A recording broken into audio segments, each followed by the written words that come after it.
Magandang araw mga kaibigan. Ito po si Maxine Antoinette Hernandez ng Grade 4 Amethyst. Ituturo ko ngayon ang paggawa ng face mat. Sa paglalagay ng disenyong etniko gamit ang crayon resist.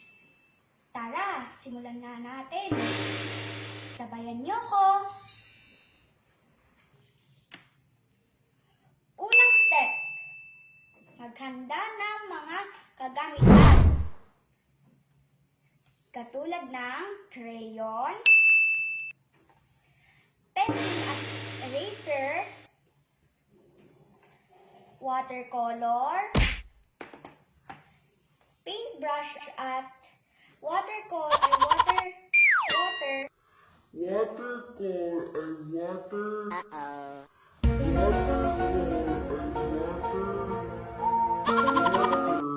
Water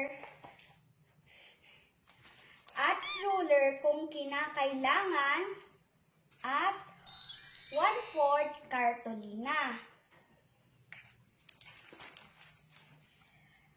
At extra sheets para pamlatag. Pangalawang step, pumili ng iyong disenyo katulad nito.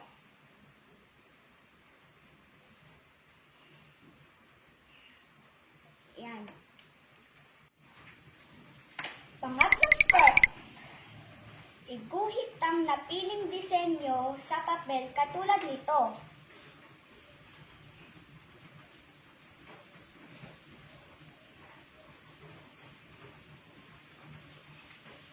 Pang-apat na step,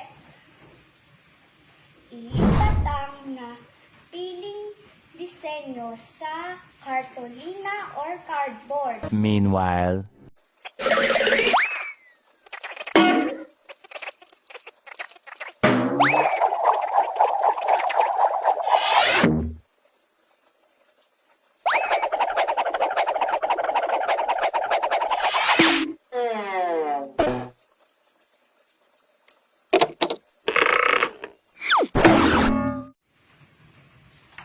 Ayan, tapos na tayo sa disenyo. Panglimang step,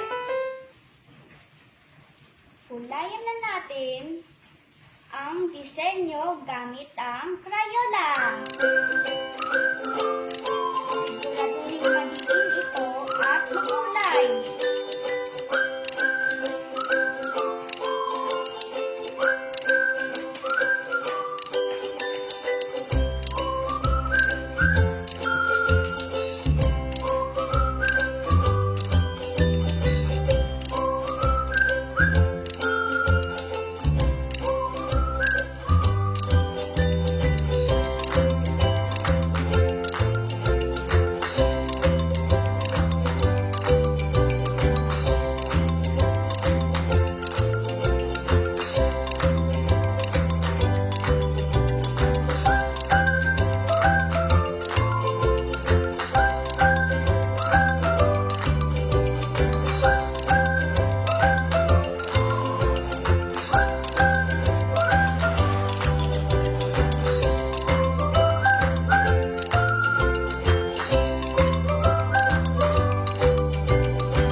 Ayan.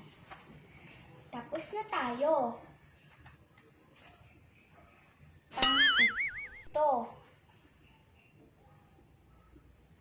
Pahiran na ang disenyo ng watercolor.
Ayan.